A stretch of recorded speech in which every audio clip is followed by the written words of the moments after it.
యేసే పరిష్కారము అనుదిన Bible study కార్యక్రమం ప్రేక్షకులందరికీ యేసుక్రీస్తు వారి కృపగల నామమున వందనాలు.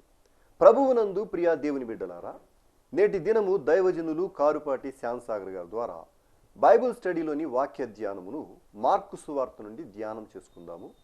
మీరందరూ బైబిల్తోనూ నోట్బుక్తోనూ సిద్ధపడి ఉంటే దైవజనులు కారుపాటి శ్యాంసాగర్ గారు ప్రార్థన చేసి ఈ దినపు వాక్య పరిచర్య చేస్తారు. ప్రభువునందు ప్రియా దేవుని బిడ్డలారా, నేటి వాక్య ధ్యానం కొరకు ప్రార్థిద్దాం.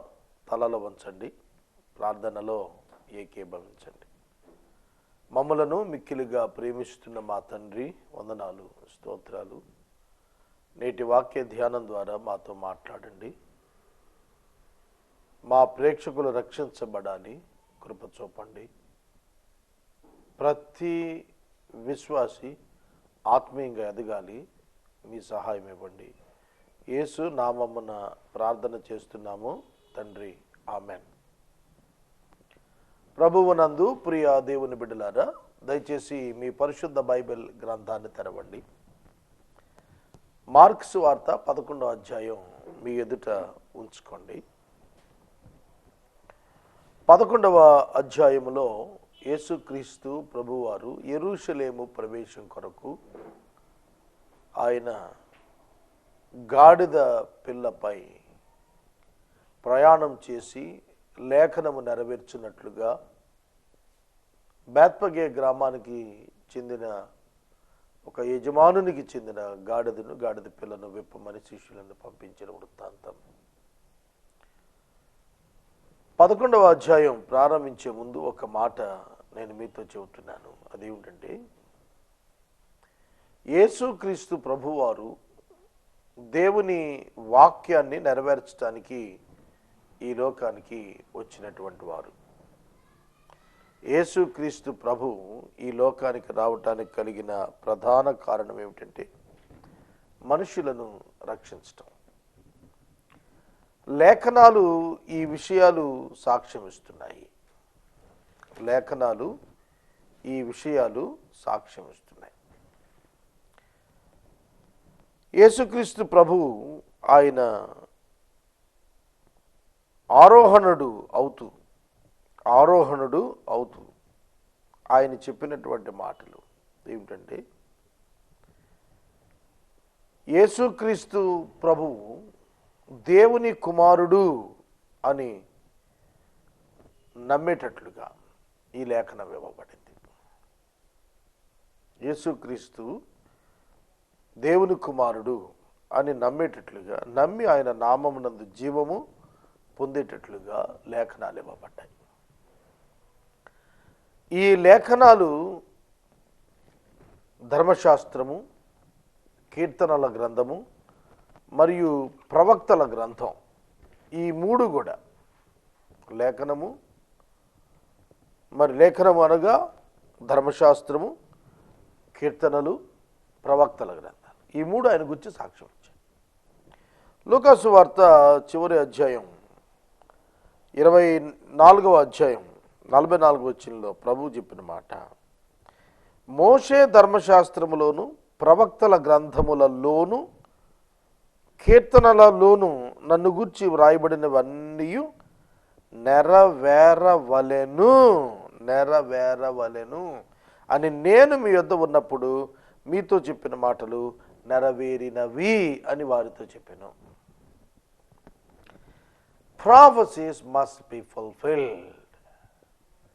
ప్రవచనములు నెరవేరాలి. యేసుక్రీస్తు ప్రభు ప్రవచనాలు నెరవేర్చడానికి కూడా వచ్చారు. ఆయన ఎంత కాషియస్గా ఉన్నాడంటే ప్రవచనాలు నెరవేర్చడంలో, శిలువ మీద 4వ మాట పలికినప్పుడు సమాప్తము అయినది అనే 6వ మాట ఇంక్లూడ్ అయ్యింది. ఎలోయి ఎలోయి లామా సబక్తాని, నా దేవా నన్నెందుకు చేయి విడిచావు అన్న మాటకు కనెక్టెడ్ వర్డ్ సమాప్తమైనదని ఉండాలి. యేసు దేహం మీద మానవ పాపం మోపబడింది, పనిష్మెంట్ వెంటనే అనుగ్రహించబడింది, కంప్లీట్ అయిపోయింది, ఇట్ ఈస్ ఫినిష్డ్. అయితే మధ్యలో 5వ మాట లేఖనము నెరవేరినట్లు నేను దప్పికొనుచున్నాను అని యాడ్ చేశాడు ప్రభు. అప్పటికే సమస్తము సమాప్తమాయనని యేసు ఎరిగిన వాడై లేఖనములు నెరవేరినట్లుగా నేను దప్పికొనుచున్నాను అన్నాడు. To announce that it is finished, Jesus has taken care about fulfilling the prophecies. ప్రవచనం నెరవేర్చడానికి ఆయన ప్రాధాన్యత ఇచ్చాడు. కాబట్టి జకరియా గ్రంథం యేసుక్రీస్తు ప్రభువు వచ్చినప్పుడు మొదటి రాకడలో రాజు దీనుడై గాడిద పిల్లపై ఎక్కి, నీ రాజు నీ ఎద్దుకు వస్తున్నాడు, యెరూషలేము కుమార్తెలారా ఉత్సహించుడి అని చెప్పబడినటువంటి లేఖనం ఉందే, అది నెరవేరాలి. నీ రాజు భారవాహక గాడిద పిల్లపై బయలుదేరుస్తున్నాడు. ఆ లేఖనం నెరవేరితేనే కదా ఆయన దేవుని కుమారుడని తెలిసేది. కాబట్టి ఆయన యెరూషలేము ప్రవేశించాలనుకున్నాడు. తరువాత యెరూషలేము ప్రవేశానికి ఆయన వెళ్ళిన ఆ దినము జాగ్రత్తగా వినండి. దానియేలు గ్రంథంలో 70 వారములుగా చెప్పబడినటువంటి ప్రవచనంలో 69వ వారము ముగింపు. యెరూషలేమా యెరూషలేమా, ఈ దినమందైనను సమాధాన సంబంధమైన విషయములను నీవు వినిన ఎడల ఎంత మేలు అని చెప్పి ఆయన ఏడ్చాడు. యెరూషలేమును చూచి దేవాలయాన్ని శుద్ధి చేశాడు. యెరూషలేమును చూచి కన్నీళ్లు కార్చాడు. కారణం ఏంటి? 70వ వారం ఒక్కటే మిగిలి ఉంది ఇజ్రాయేలీలకు. 69వ వారము ముగింపున అధిపతి పూర్తిగా నిర్మూలము చేయబడును. అధిపతి అంటే యేసుక్రీస్తు చంపబడతాడు. కాబట్టి యేసు చంపబడినప్పుడు 70వ వారానికి 69వ వారానికి మధ్య సంఘము యొక్క కాలము ప్రభు అనుగ్రహించాడు. సంఘము యొక్క కాలము వస్తుంది కనుక ఈ సంఘము యొక్క కాలము పాత నిబంధనలో నిగూఢముగా ఉన్నది. It's like a mystery. This mystery revealed to Paul in New Testament. ఆ కాలమందున్నటువంటి అపోస్తలుడు నాకు ఈ మర్మం బయలుపరచబడింది అన్నాడు పౌలు గారు. కనుక gentile salvation they never thought of that. Even Israelites never thought of that. కానీ ఆయన ప్రణాళికలో అన్యుల రక్షణ కూడా ఉన్నది, సంఘం యొక్క చరిత్ర అన్నది. కనుక ఆ దినం ఒక ప్రత్యేక దినంగా ఆయన యెరూషలేములోకి వెళ్తున్నాడు. ఆ తర్వాత ఆయన యెరూషలేములోకి వెళ్ళేటప్పుడు గాడిద పిల్లని ఎందుకు తీసుకున్నాడు? గీహోను గాడిద పిల్ల మీద నుండి సొలొమోను గారిని తీసుకురమ్మని, కంచర గాడిద మీద తీసుకురమ్మని దావీదు కబురు చేశాడు పట్టాభిషేకానికి. ఇశ్రాయేలీయులకు గాడిద పిల్ల మీద ఎవరైనా వచ్చి ప్రకటన చేస్తే he declared himself as the king. ఇశ్రాయేలుకు రాజుగా ప్రకటించుకున్నట్టు అర్థం గాడిద పిల్ల మీద రావటం అనేది. It is a sign that Jesus declared himself as the king of Jews. యూదులకు రాజుగా తన ప్రకటించుకుంటున్నాడు. ఆ సన్నివేశం నెరవేరటానికి ఇదిగో ఈ 11వ అధ్యాయం మనకు ఉపక్రమిస్తుంది. మొదటి వచనం చదువుతాను. వారు యెరూషలేమునకు సమీపముగా వచ్చారు. ఒలీవల కొండ దగ్గర ఉన్న బేత్పగే ఆ విలేజ్ పేరు. It's near Bethany, near to Jerusalem. ఆ గ్రామాల దగ్గరికి వచ్చినప్పుడు ఆయన శిష్యులలో ఇద్దరిని చూశాడు. 12 డిసైపుల్స్లో ఇద్దరిని పిలిచాడు. ఇద్దరిని పిలిచి పని అప్పగిస్తున్నాడు. యేసు తన సేవకులను పిలిచినప్పుడు పనికి పంపించేటప్పుడు ఇప్పుడు ఇద్దరిద్దరిని పంపించాడు. ఒకడు పడితే మరొకడు లేపుతాడు. ఇద్దరు లేకుండా ఎప్పుడు పరిచర్యకు ఆయన పంపలా. ఇండిపెండెంట్ మినిస్ట్రీ లేదు, ఇంటర్డిపెండెంట్ మినిస్ట్రీయే ఉంది యేసు దగ్గర. కానీ ఇప్పుడంతా ఇండిపెండెంట్ మినిస్ట్రీస్ అని వింటున్నాము. ఈ మధ్య నేను విన్నాను, ఒక సేవకుడు ఒక ఆయనతో, నాది ఇండిపెండెంట్ పరిచర్య అండి, ఈ డబ్బంతా నాదే అని చెప్పాడట. సంఘం మీద వచ్చే డబ్బంతా కూడా ఇట్స్ ఆల్ మై ఓన్ అని చెప్పాడట. ఇట్స్ అ ఫాల్స్ ప్రాఫిట్స్ లై. ఎంత ఘోరం అండి. టీవీలో ఒక ప్రోగ్రాంలో చూస్తూ నేను విన్న మాట, దేవుని పేరిట డబ్బు పోగేసుకోవటం పాపం అని ఒక అన్యుడు స్టేట్మెంట్ ఇవ్వటం నేను విన్నాను. కనుక నేను మనవి చేస్తున్నాను, యేసుక్రీస్తు ప్రభువారు ఆ గ్రామాల దగ్గరికి వచ్చినప్పుడు ఇద్దరిద్దరిని పంపించాడు. No independent ministry but interdependent ministry. కనుక ప్రభువు నరుణ్ణే ఒంటరికి ఉండద్దు అన్నాడు, సేవకుడు ఒంటరికి ఎట్ట పంపిస్తాడు? కనుక it's a team work. Ministry is a team work. Delivering a Colt is a team work. It's a team job. కనుక ఇద్దరిని పిలుచుకున్నాడు తన దగ్గరికి. పిలుచుకొని పని అప్పచెబుతున్నాడు. సోదరుడా, సోదరి, నీకు పని అప్పచెబుతున్నప్పుడు ఇతరులతో కలిసి పనిచేయటానికి ఇష్టపడతావా? లేక ఐఎమ్ సంథింగ్ గ్రేట్, నేను చాలా గొప్పోడిని, నాకెవరితో పని లేదంటావా? చూడండి, ఇక్కడ ఇద్దరిద్దరినిగా ఆయన ఇద్దరిని చూచి అంటున్నాడు, మీ ఎదుట ఉన్న గ్రామానికి వెళ్ళండి. ఇక్కడ యేసుక్రీస్తు ప్రభువు ఆయన ఏమై ఉన్నాడు అర్థమవుతుంది. ఆయన దేవుడు అంటానికి మనం ఈ యొక్క వృత్తాంతములో నుండి కొన్ని మాటలు నేను చెబుతాను. ఆయన యెరూషలేమును సమీపించాడు, గ్రామాలకు వెలుపటున్నాడు. గ్రామం లోపట ఒక వ్యక్తి యొక్క ఇంటి బయట గాడిదయు గాడిద పిల్లయు కట్టబడి ఉండటం మీరు చూస్తారన్నాడు. ఈయన బయట ఉన్నాడు, గాడిద పిల్ల ఊరు లోపట ఒక ఇంటి బయట కట్టబడి ఉన్నాయి. ఎలా తెలుసు ఆయనకి? సర్వవ్యాపకత్వం. ఆయన సర్వాంతర్యామి కాదు, రాయిలో ఉన్నాడు, చెట్లో ఉన్నాడు కాదు, సర్వవ్యాపకత్వం. అన్ని స్థలాల్లో ఆయన ఉండగలిగిన వాడు. రాయిలో ఉన్నాడు కనుక రాయి దేవుడు అవుతాడు, అట్లా కాదు యేసు. యేసు దేవుడు, ఆయన సమస్తమును వ్యాపించి ఉన్నాడు. విశ్వములో ఆయన వ్యాపించటం కాదు, విశ్వమే ఆయనలో చెల్లిస్తుంది. విశ్వంలో ఆయన చెల్లించటం కాదు, విశ్వం ఆయనలో చెల్లిస్తుంది. సృష్టిని మించిన దేవుడు ఆయన. కనుక యేసు గాడిదయు గాడిద పిల్లయు మీకు కనబడుతుంది, దాని మీద ఏ మనుషుడు ఎప్పుడు కూర్చోడలేదు, దాన్ని విప్పి తోలుకురండి అన్నాడు. ఆల్మైటీ గాడ్, సర్వశక్తి గలవాడు, సావరెన్ గాడ్, అధికారం కలిగిన వాడు, సమస్తానికి ఆయన యజమానుడు. యేసుక్రీస్తు ప్రభువు సృష్టికర్త కదా, సమస్తం ఆయనదే. 1000 కొండల మీద పశువులు నావే అన్నాడు, భూమి మీద దాని సంపూర్ణత నాదే అన్నాడు ఆయన. He claimed that everything belongs to him. ఆయన లేకుండా ఏది కలగలేదన్నాడు, కలిగింది ఏది ఆయన లేకుండా కలగలేదన్నాడు. ఎస్, కనుక he's the owner of everything. He's the owner of everything. కనుక ఆ గాడిద పిల్ల బయట ఉంటుంది, దాన్ని విప్పి తోలుకుని రండి.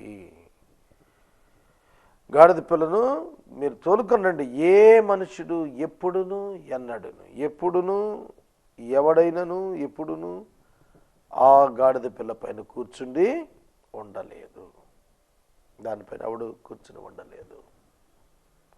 అది ప్రభువు కొరకే, ఇతరుల కొరకు కాదు. అది this was for a special purpose, ఒక ప్రత్యేకమైన ఉద్దేశం కొరకు అది ఏర్పాటు చేయబడినటువంటి గాడిద పిల్ల.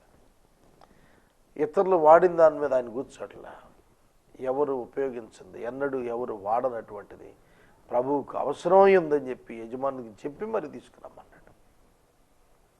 ఎవరైనా అడిగితే వాళ్ళకి చెప్పండి, ఇది ప్రభువుకు కావాలి. Is the sovereign God. ఆయన సర్వాధికారి అయినటువంటి దేవుడు, సర్వశక్తి కలిగినటువంటి దేవుడు. ఆయనకి వ్యతిరేకంగా ఎవరు ఏం చేయలేము. అంతేకాదు ఆయన చెప్పిన మాట, ఎవడైనా మీరు ఎందుకు తోలుతున్నారంటే ఇది ప్రభువుకు కావాలి అని చెప్పండి. తక్షణమే అతడు దాన్ని ఇక్కడికి తోలి పంపించేస్తాడు అని వారిని పంపించాడు. తక్షణమే అతడు తోలి పంపిస్తాడు. అది ప్రభువుది, ప్రభువుకు కావాలి. ప్రభు ఏర్పరచుకున్నాడు, ప్రభువుకు కావాలి. అది ప్రభువుది అని చెప్పినాక ఎవరు కాదనలేరు. అందుకనే ఆ మనుషుడు దాన్ని తోలి పెడతాడు. మీరే దానికోసం కష్టపడక్కర్లేదు. సోదరుడా, సోదరి, మినిస్ట్రీని గురించి నేను ఇక్కడ ఒక మాట చెప్పాలి. ఆనాడు శిష్యులు వెళ్ళారు కదా, ఇద్దరు వెళ్ళారు, గాడిద పిల్ల విప్పుతున్నారు. ఇది ప్రభు వానికి చెప్పిన పని చేస్తున్నారు, మిగతాదంతా ఆయన చూసుకుంటున్నాడు. విప్పితే అడిగే వాళ్ళకు యేసయ్య జవాబే సరిపోతుంది. ఎవరు అడ్డుగు లేకుండా దాన్ని తోలి పెట్టడానికి కూడా ఆయన్ని బట్టి తోలి పెడతారు. కనుక మినిస్ట్రీలో మన పాత్ర చాలా తక్కువ. మనం జత పని వారం, మెయిన్ వర్క్ అంతా ఆయన చేస్తాడు, జస్ట్ సపోర్ట్గా మనల్ని ఉంచాడు. కనుక మనం నిలవాలి. అది ఆయన ప్లానింగ్, అది ఆయన ప్రణాళికలో మనల్ని భాగస్థులు చేయాలనుకున్నాడు. అందుకే మనల్ని వినియోగించుకుంటున్నాడు. లేకపోతే ఆయన ఒక్క నిమిషంలో అంతా చేసేయగలడు. It's his plan. ఆయన గొప్పతనం అది. మనలాంటి వాళ్ళను ఆయనతో సహపనివారిగా, జత పనివారిగా ఆయన యాక్సెప్ట్ చేయటం, అది ఆయన గొప్పతనం, మన గొప్పతనం కాదు. మనం ఏదో ఎదిగిపోయినందుకు ఆయనతో మనం జత పనివారం కాల. ఆయన దిగి వచ్చి తగ్గించుకుని మన స్థాయికి వచ్చి మనతో జత పనివాడు అయ్యాడు. ఈ సమయంలో వాక్యం ఉన్న సహోదరి, సహోదరి, ఎన్నడూ కూడా గర్వించవద్దని నేను మనవి చేస్తున్నాను. తక్షణమే వాడు తోలి పెడతాడు. వారు వెళ్ళగా వీధిలో ఇంటి బయట తలబాగడి కట్టబడి ఉన్న గాడిద పిల్ల ఒకటి వారికి కనపడదు. దాన్ని విప్పుచుట్టుగా అక్కడ నిలిచిన వాళ్ళు కొందరు ఏమి చేస్తున్నారు, గాడిద పిల్ల ఎందుకు విప్పుతున్నారు అని అడిగారు. Social responsibility.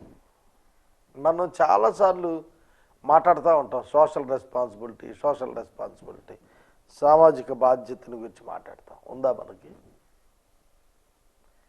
ఏమి లేదు, సామాజిక బాధ్యత లేదు మనకెందుకు లేండి, అదంతా మనకు వద్దు, పోనీయండి అంటాం.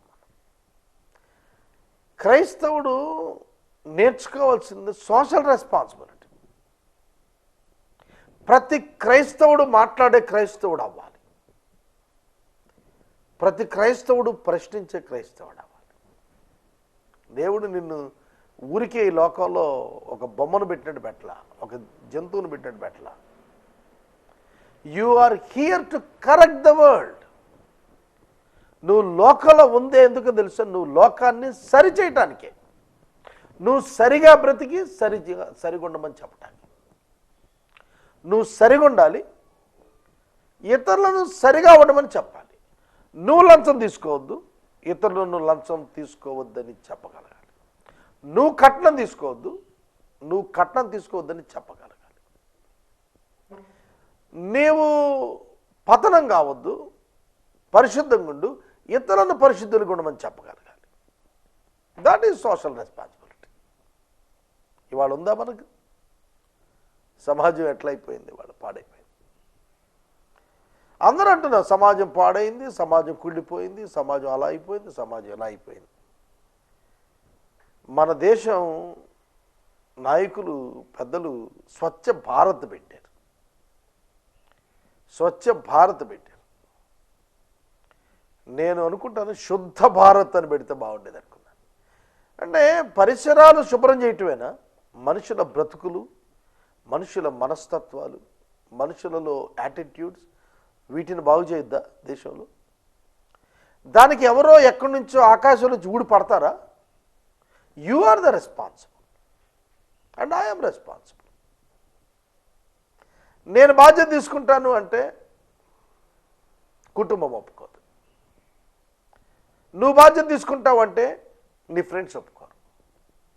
ఎందుకు నాయనా మనకిది అని అంటారు. గాడిద పిల్లను ఒకడు వేరే ఊరోడు వచ్చి ఇప్పుకుంటుంటే ఎందుకు ఇప్పుతున్నారు రా అని అడిగారు. ఇవాళ అది లేదు. ఒక ఆడపిల్లను బస్ స్టాండ్లో ఒక యువకుడు వేధిస్తుంటే ఎవరు మాట్లాడరు. ఒక ఐస్ క్రీమ్ పార్లర్లో ఒక ఆడపిల్లను ఒకడు గేలి చేస్తుంటే పక్కన వాళ్ళు ఎవరు మాట్లాడరు. కార్యాలయంలో ఒక ఉద్యోగి మరొక సహోదరిని హెరాస్ చేస్తుంటే ఎవడు మాట్లాడు? That's not Christianity. అది క్రైస్తవ్యం కాదు. ఎవరినైనా అడగండి, దట్స్ నాట్ క్రిస్టియానిటీ. వాళ్ళు అడిగారు, ప్రభు కూడా చెప్పాడు, వాళ్ళు అడుగుతారు, ఖచ్చితంగా అడుగుతారు. సోదరుడా సోదరి, మన ఊరికి మాటలు చెప్తాం, మాటల క్రైస్తవులం మనం, క్రియల క్రైస్తవులం కాదు. ఏమీ మార్చలేం, ఏమీ మారదనే సిద్ధాంతానికి కట్టుబడిపోయాం మనం. లోకాన్ని మార్చమనే కదా ప్రభువుని ఈ లోకాన్ని పంపాడు దేవుడు. మనం కూడా లోకాన్ని మార్చడానికే వచ్చాం. లోకంలో గొప్ప మార్పు యేసుక్రీస్తు ద్వారా వస్తుంది. లోకస్తులు మారాలి, మనుషులు మారాలి. మనుషులు మారినప్పుడే ఈ లోకంలో నీతి ప్రివైల్ అవుతుంది, నిలబడుతుంది, లేకపోతే నిలబడదు. కొందరు విశ్వాసులు లేచి నిలబడాలి. బబులోను చక్రవర్తి ఆదేశం, అందరూ శిరస్సు వంచి సాగిలపడ్డారు. 3 యవనస్తులు ఎందుకు సాగిలపడ్డాలని నిలబడ్డారు. నిలదీసి అడిగారు, ఎందుకు సాగిలపడాలి మేము? వీ కాంట్, మేము చేయం అన్నారు. దేవుడు వాళ్ళని నిజంగా నిలబెట్టాడు. కనుక ఈ గాడిద పిల్లను విప్పుతున్నప్పుడు వాళ్ళు అడిగితే జవాబు చెప్పన్నాడు, ఇది ప్రభువు కావాలి. Then they were satisfied. Okay, ప్రభువు కావాలంటే పట్టుకెళ్ళమన్నారు. తర్వాత వాళ్ళు వెళ్ళగా వీధిలో ఇంటి బయట తల వాకిట కట్టబడిన గాడిద పిల్ల కనపడిన విప్పుచున్నక్కడ వారు అడిగిరి, బోధకునికి కావాలని చెప్పగా వారు దాన్ని పానిచ్చారు. They have given it.